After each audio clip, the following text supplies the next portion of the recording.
My Uncle Thomas destroyed everything I had built in one calculated move, stealing my pharmaceutical research and selling it to my biggest competitor.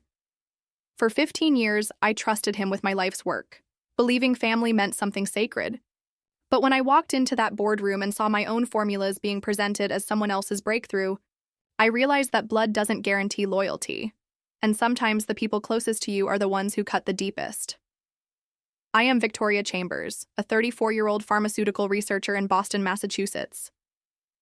After earning my PhD in biochemistry from MIT, I spent the last decade developing what I believed would be a revolutionary treatment for early-stage Alzheimer's disease. My research focused on a novel approach to preventing protein aggregation in the brain, something that could potentially help millions of families avoid the heartbreak my own family endured when my grandmother slowly disappeared into the fog of dementia. Thomas had been my mentor since I was 19. He was my father's younger brother, brilliant and charismatic, who had built his own consulting firm after leaving a prestigious position at a major pharmaceutical company. When I graduated and struggled to find funding for my research, Thomas offered to help me establish my own small laboratory. He provided the initial investment, helped me navigate the complex world of patent applications, and became my business partner in what we called Chambers Biotech Solutions. For years, everything seemed perfect. Thomas handled the business side, while I focused on the science. He was the one who celebrated with me when my first trial showed promise, who reassured me during the inevitable setbacks, and who believed in my vision when everyone else thought I was chasing an impossible dream. He was more than an uncle. He was my closest confidant, the person I trusted with every detail of my work, every breakthrough, every failure. The betrayal didn't happen overnight. Looking back, I can see the signs I missed, the subtle shifts in Thomas's behavior over the past 6 months. He had become more interested in the technical details of my research, asking probing questions about my methodology, and requesting copies of my latest findings for the patent applications. He started scheduling meetings with potential investors without including me, claiming he wanted to handle the preliminary discussions to save me time. There were phone calls he would take in another room, conversations that would end abruptly when I entered his office. I should have paid attention to the way his assistant Patricia would avoid making eye contact with me. I should have questioned why he suddenly insisted on handling all communication with our legal team personally. But I was so consumed with perfecting my research, so close to achieving the breakthrough I had worked toward for my entire career, that I ignored the warning signs. I trusted him completely, and that trust became my downfall. The day everything unraveled started like any other. I arrived at our small office building early, eager to review the latest test results from our most promising compound. The trials had been exceeding all expectations, and I was preparing to present our findings to the FDA for approval to move to human trials. Thomas had scheduled a meeting with what he called potential strategic partners, and I was excited to finally share my work with investors who could help us bring this treatment to market. But when I walked into the conference room, I saw representatives from Meridian Pharmaceuticals, our biggest competitor, and the company that had rejected my research proposal 5 years earlier. They were presenting a slideshow that looked disturbingly familiar, discussing a treatment approach that mirrored my own methodology with uncanny precision. As I listened in growing horror, I realized they weren't just similar approaches. They were describing my exact research, my specific compounds, my proprietary techniques. The lead scientist from Meridian, Dr. Sandra Chen, was explaining how their revolutionary new approach to Alzheimer's treatment had shown remarkable promise in preliminary trials. She was using my data, my charts, my very words from research papers I had written but never published. Every slide felt like a knife twisting in my chest as I watched years of my life's work being claimed by someone else. Thomas sat beside me, his face a mask of professional interest, occasionally nodding and taking notes as if he were hearing this information for the first time.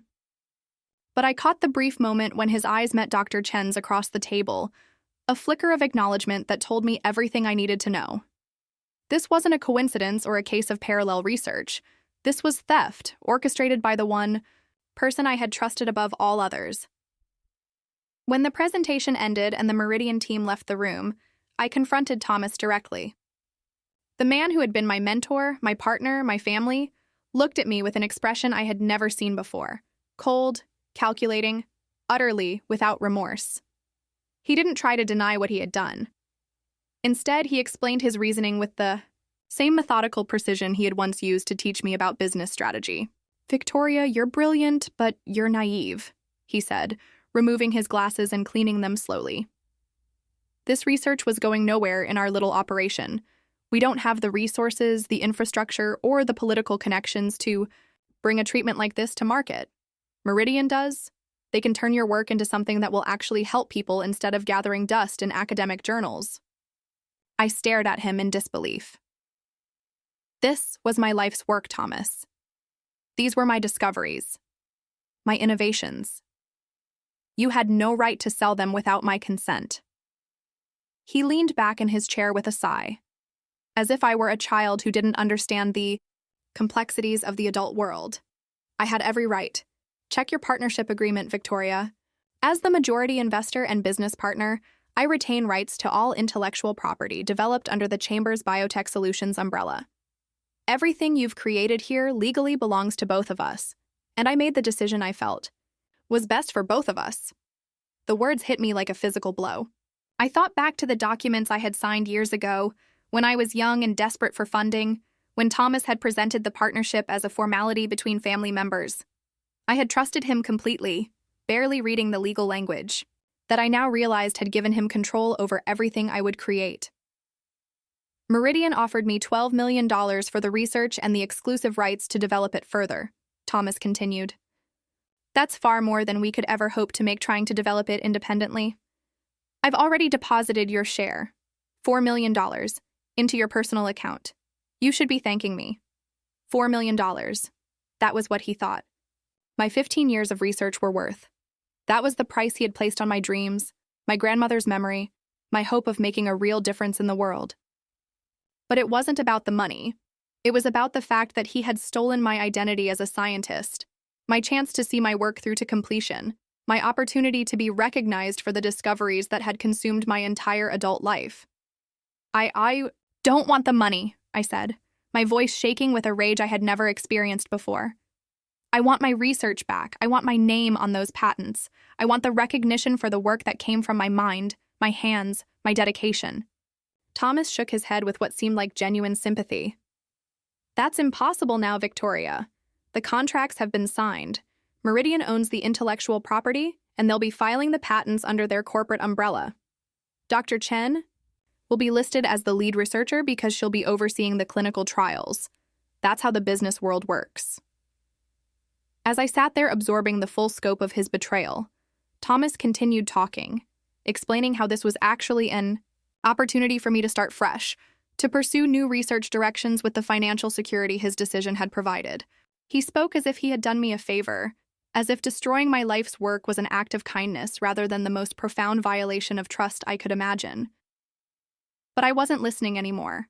I was thinking about my grandmother, how she had looked at me in her final days when the Alzheimer's had progressed so far that she no longer recognized my face. I was remembering the promise I had made to her, the vow to dedicate my career to ensuring that other families wouldn't have to watch their loved ones disappear the way we had watched her fade away. Thomas hadn't just stolen my research, he had stolen my purpose, my mission, my reason for becoming a scientist in the first place. That night, I went home to my small apartment and tried to process what had happened. The $4 million Thomas had deposited into my account felt like blood money, a payoff designed to silence my objections to his theft. I thought about my grandmother's photographs on my mantle, about the countless hours I had spent in the laboratory, about the dreams I had nurtured of one day standing before the medical community and presenting a breakthrough that could change the world. All of that was gone now, claimed by someone else, attributed to researchers who had never struggled through the years of failed experiments and dead ends that had led to the breakthrough.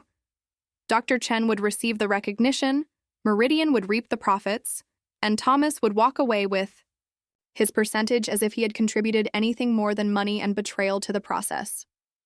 But as I sat there in the darkness of my apartment, something began to shift inside me. The initial shock and heartbreak were giving way to something harder, more focused. Thomas thought he could steal my work and buy my silence, but he had underestimated the depth of my commitment to the research and my capacity for strategic thinking. If he wanted to play the business game by his rules, then I would show him that I had learned more from him than he realized. Over the next several days, I began to understand the full scope of what Thomas had done and how long he had been planning it. Through careful investigation, I discovered that he had been in contact with Meridian for over a year, gradually sharing my research findings and allowing them to replicate my work in their own laboratories. The meeting I had witnessed wasn't the beginning of their collaboration. It was the final step in a process that had been underway for months. I also learned that Thomas had been more strategic than I initially realized. He had structured the sale in a way that protected him legally while maximizing his financial gain. The partnership agreement I had signed gave him broad authority to make business decisions, and he had documented every step of the process with Meridian to ensure that his actions would be legally defensible if I challenged them. But Thomas had made one crucial mistake in his calculations. He had assumed that I would accept the situation once I understood the legal realities, that I would take the money he had given me and move on to some other research project. He had underestimated my emotional investment in the work and my determination to see it through to completion. Most importantly, he had failed to anticipate how thoroughly I understood both the science behind the research and the business strategies he had taught me over the years. If Thomas thought he could outmaneuver me using tactics he had shown me himself, he was about to learn how wrong he was. The student was about to become the teacher, and the lesson was going to cost him everything he thought he had gained through his betrayal.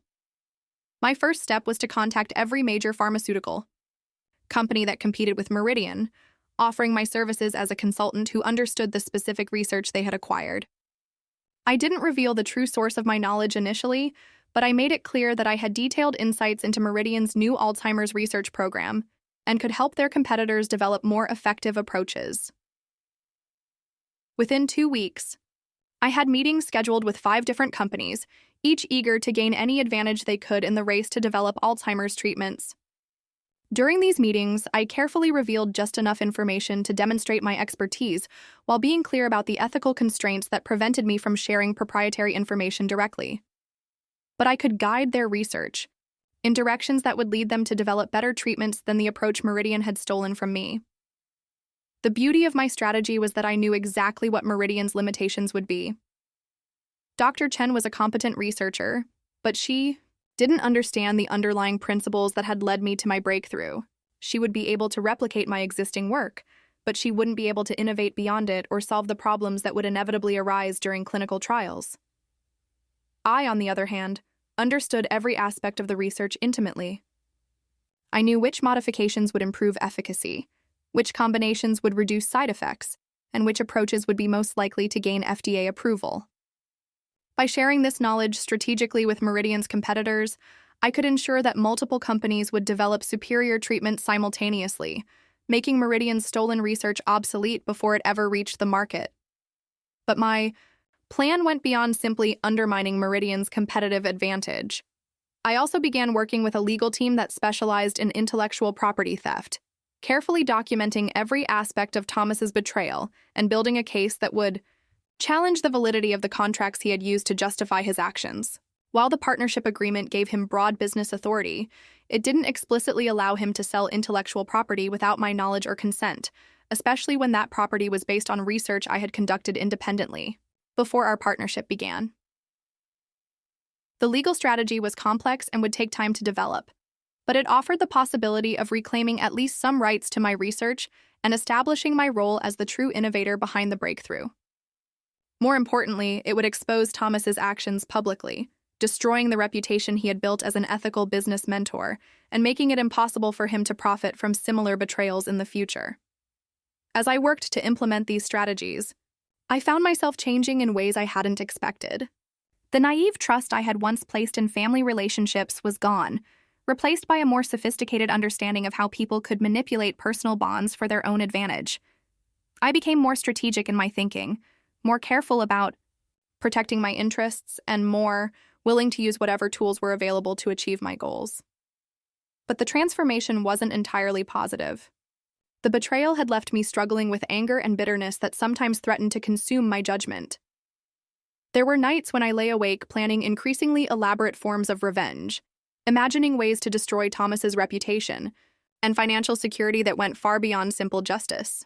The line between seeking appropriate consequences for his actions and pursuing vindictive retribution began to blur in my mind.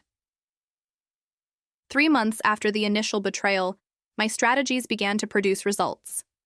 2 of Meridian's competitors had developed promising research programs based on the insights I had provided, and both were moving toward clinical trials with treatments that appeared more effective than the approach Meridian had stolen.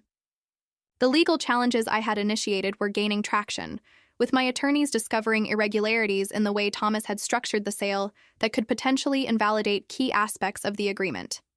Most satisfying, Thomas was beginning to realize that his victory wasn't as complete as he had assumed. Meridian's stock price had declined as investors learned about the increased competition in Alzheimer's research, and the company was facing pressure to accelerate their development timeline to maintain their first-mover advantage. Dr. Chen's research team was struggling with technical problems that I could have helped them solve, but that they would now have to figure out independently. Thomas called me repeatedly during this period, initially trying to maintain the pretense that we could continue working together despite what had happened. When I made it clear that our business relationship was over, his tone became more desperate. He offered to renegotiate our partnership agreement to give me a larger share of the Meridian proceeds, even to help me establish a new research laboratory, with better funding than we had ever had before. But I wasn't interested in his offers. The money had never been the real issue, and no amount of financial compensation could restore the trust he had shattered or give me back the years of work he had stolen. What I wanted was something he couldn't provide: the restoration of my identity as the scientist who had made a breakthrough discovery, the recognition for work that had come from my mind and my dedication. During one particularly tense phone conversation, Thomas finally revealed the depth of his desperation. "Victoria, you're destroying both of us with this vendetta," he said, his voice strained with an emotion I had never heard from him before. "Meridian is threatening to sue me for misrepresentation if their research program fails. The competitors you're helping are making me look like an incompetent fool. My other clients are starting to question whether they can trust me with their business." I felt a cold satisfaction at hearing him admit that his betrayal was having consequences he hadn't anticipated. "You should have thought about those risks before you decided to steal my work," I replied. "Actions have consequences, Thomas. You taught me that yourself." "This isn't about consequences anymore," he said, his professional composure finally cracking completely. "This is about revenge. You're trying to destroy my entire career because you can't accept that business sometimes requires difficult decisions." His characterization of my response as mere revenge stung because it contained an element of truth. My actions were motivated by more than just a desire for justice. They were fueled by anger, hurt, and a need to make him understand the full scope of the pain he had caused. But his betrayal had been about more than business decisions. It had been a violation of family bonds, a destruction of trust, and a theft of my life's work that went far beyond what could be justified by financial considerations. "You didn't make a difficult business decision," I told him. "You made a choice to prioritize your own profit over everything we had built together, everything our family relationship meant. You destroyed my trust, stole my work, and expected me to be grateful for the privilege. Now you're discovering that actions like that have costs you didn't calculate." The conversation ended with Thomas making threats of his own, warning me that if I continued to interfere with his business relationships, he would use his connections in the industry to make sure I never worked in pharmaceutical research again. The threats revealed how desperate he had become, but they also showed me that I was succeeding in making him face real consequences for his betrayal. 6 months after the initial betrayal, the situation reached a turning point. The legal challenges I had initiated resulted in a court ruling that invalidated key portions of the partnership agreement Thomas had used to justify the sale of my research. While the ruling didn't immediately restore my rights to the intellectual property, it established that Thomas had exceeded his authority and acted in bad faith when he sold my work without my explicit consent. More significantly, the ruling opened the door for a larger lawsuit that could potentially result in the return of my research rights and substantial financial damages. Meridian, faced with the possibility that their acquisition might be legally challenged, began negotiating for a settlement that would acknowledge my role as the original researcher and provide me with ongoing royalties from any treatments developed using my work. But the most satisfying development was the impact on Thomas's reputation and business relationships. The legal proceedings had become public record, and the pharmaceutical industry is smaller and more interconnected than most people realize. Stories about Thomas's betrayal of his own niece spread quickly through professional networks, damaging his credibility and making it difficult for him to attract new clients. Several of his existing clients terminated their contracts with him after learning about the circumstances surrounding the Meridian deal. His consulting firm, which had once been profitable and respected, was struggling to remain viable as potential clients questioned whether they could trust him with sensitive business information. The personal cost of the conflict was also becoming apparent. Our extended family had learned about the situation, and Thomas was facing criticism from relatives who felt he had violated fundamental principles about how family members should treat each other.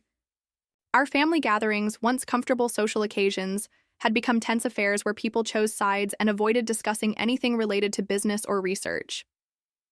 Thomas's marriage was also suffering under the strain. His wife, Sarah, had always been fond of me, and she was horrified to learn what he had done. Their arguments about the situation had become frequent and bitter, with Sarah questioning whether she really knew the man she had married and whether she could trust him in their own business and personal decisions. As I watched the broader consequences of Thomas's betrayal unfold, I began to question whether my pursuit of justice had become something darker and more destructive. The satisfaction I felt at seeing him face consequences for his actions was mixed with uncomfortable recognition that I was actively working to destroy the life and career of someone who had once meant everything to me. The woman I had been before. The betrayal would have been horrified at the calculated way I was dismantling Thomas's professional reputation and personal relationships. But that woman had also been naive enough to trust completely, to sign legal documents without reading them carefully, to believe that family bonds were stronger than financial incentives. The person I had become understood that sometimes the only way to protect yourself is to ensure that those who betray you face consequences severe enough to deter future betrayals. During this period of reflection, I received an unexpected phone call from Dr. Chen at Meridian. She had requested a private meeting, claiming she had information about the research acquisition that I needed to know. Despite my attorney's advice to avoid direct contact with Meridian representatives, I agreed to meet with her, curious about what she might reveal. Dr. Chen turned out to be different from what I had expected. Rather than the corporate scientist I had imagined, she was thoughtful and ethical, clearly uncomfortable with the circumstances surrounding her acquisition of my research. During our meeting, she revealed details about the acquisition process that I hadn't known, information that painted an even more disturbing picture of Thomas's betrayal. "Your uncle approached us almost 18 months ago," she told me, her voice heavy with what seemed like genuine regret. "He claimed that you were primarily a junior researcher working under his direction, and that he was the primary innovator behind the Alzheimer's research. We had no reason to doubt him. He was the business partner, the one with industry connections and a track record of successful ventures." The revelation that Thomas had been actively undermining my reputation and contributions for over a year added a new dimension to my understanding of his betrayal. This wasn't a spontaneous decision driven by financial pressure or a genuine belief that the research would be better served by a larger company.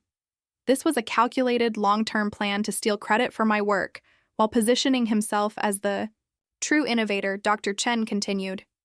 "It wasn't until we began working with the research in detail that we realized the sophistication and originality of the underlying science.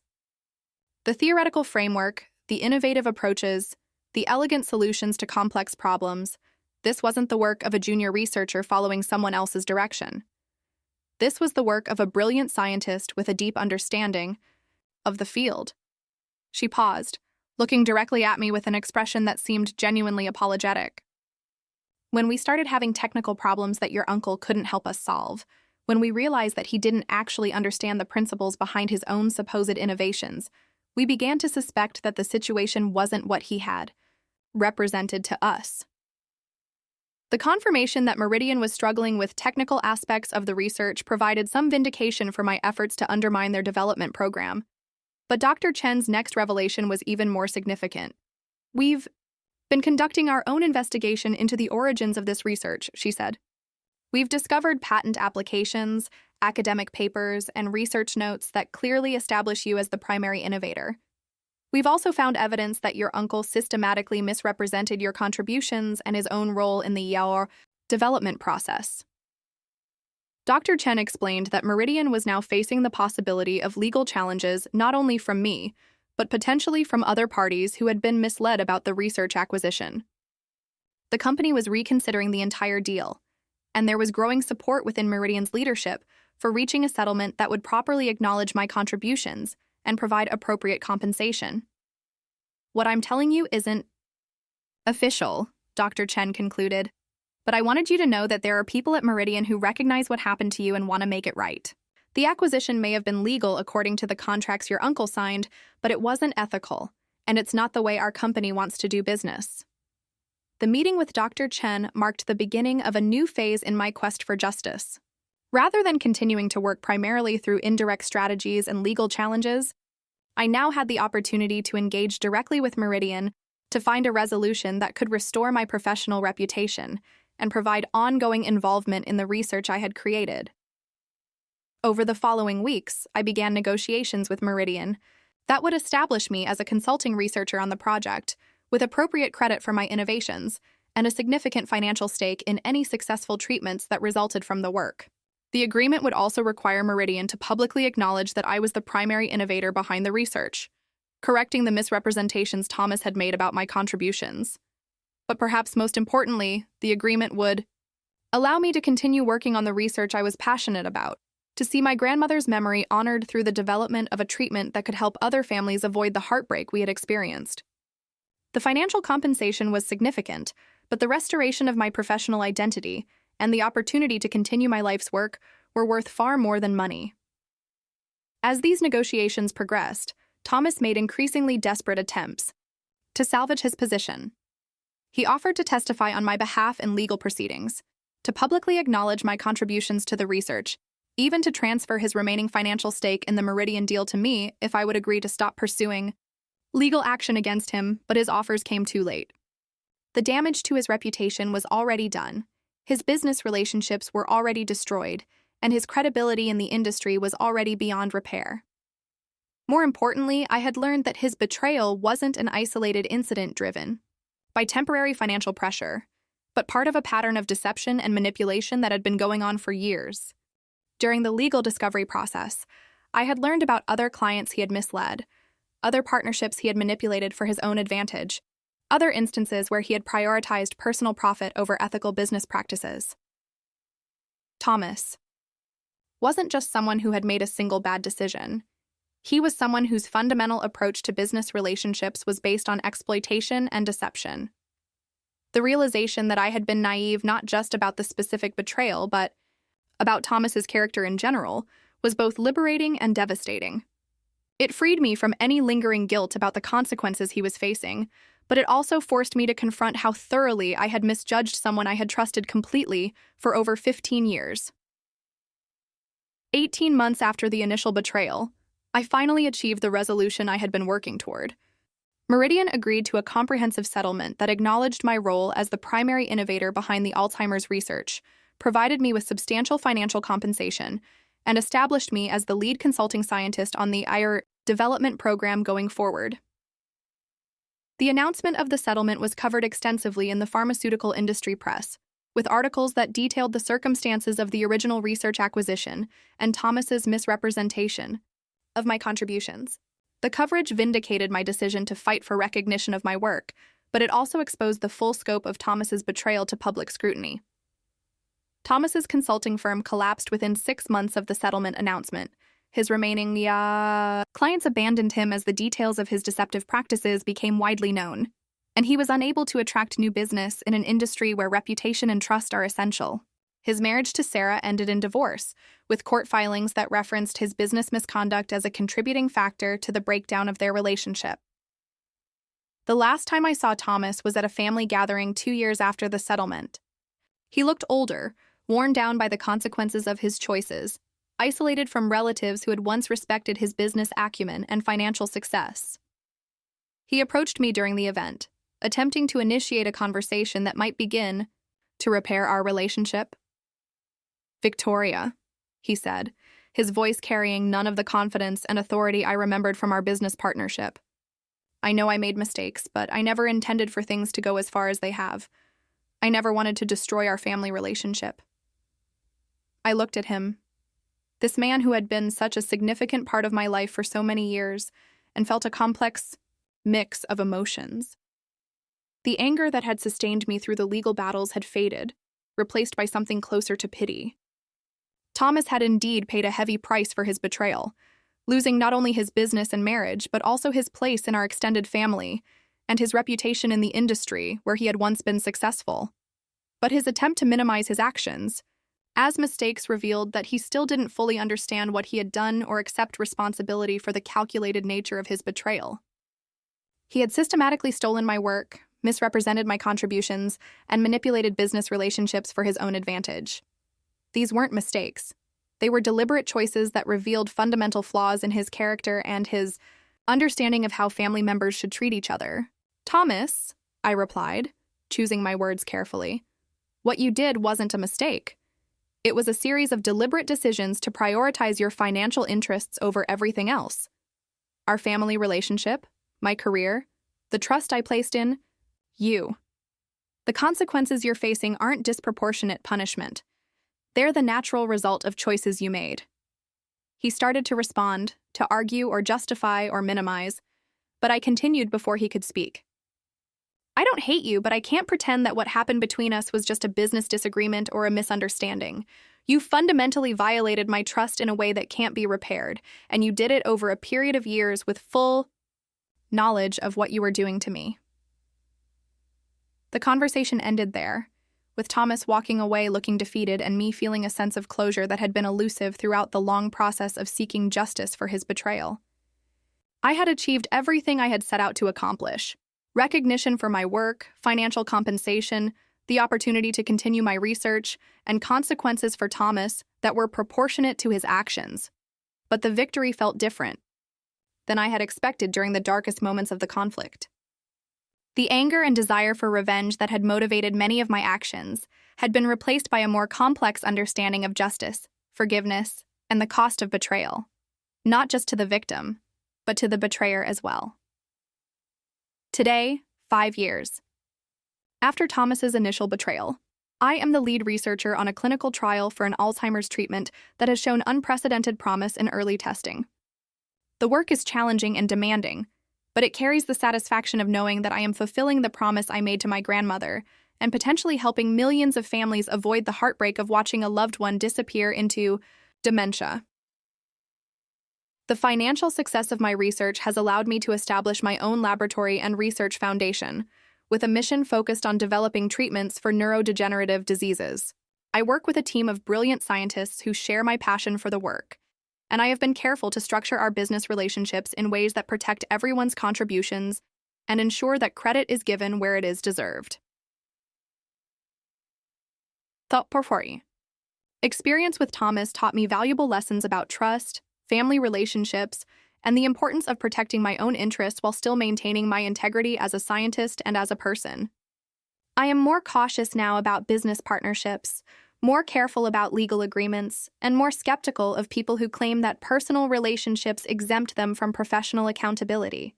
But I have also learned that the pursuit of justice can become destructive if it is driven primarily by anger and a desire for revenge rather than by a genuine commitment to appropriate consequences and the protection of ethical principles. There were moments during my conflict with Thomas when my actions were motivated more by a desire to hurt him than by a rational pursuit of fair resolution. The line between justice and revenge is often thinner than we like to believe, and it requires constant vigilance to stay on the right side of that line. Thomas deserved to face consequences for his betrayal, but some of the satisfaction I felt at watching his life unravel was based more on vindictive pleasure than on ethical principle. In the end, I realized that the most important victory wasn't the destruction of Thomas's career or the financial compensation I received, but the restoration of my professional identity and the opportunity to continue the work that gives my life meaning. The betrayal had threatened to define me as a victim, but the resolution allowed me to reclaim my identity as an innovator and scientist. Family relationships are built on trust, but that trust must be earned and maintained through consistent ethical behavior. Blood relationships don't excuse betrayal, and personal connections don't justify the violation of professional and ethical standards. Sometimes the people closest to us are capable of the deepest betrayals, precisely because their access to our trust gives them the power to cause the most damage. But betrayal, even by family members, doesn't have to be the end of the story. It can be the beginning of a different kind of strength, a more sophisticated understanding of relationships, and trust, and a deeper commitment to the principles and work that give life meaning.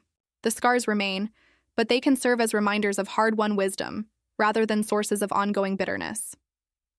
Thomas destroyed the relationship we had, but he couldn't destroy the scientist I am or the work I am capable of doing. In the end, that distinction made all the difference between letting his betrayal define my life and using it as motivation to build something better than what we had before. The price of his betrayal was steep for both of us, but the person I became through the process of seeking justice was stronger, wiser, and more committed to my principles than the naive young woman who had once trusted so completely. The research continues. The clinical trials show promise, and somewhere in the future, families facing Alzheimer's may benefit from work that survived betrayal, legal battles, and the complex journey from victimization to justice. That possibility makes everything worthwhile: the years of conflict, the damaged relationships, the painful lessons about trust and family. In the end, the work endures, and that matters more than the betrayals that tried to stop it.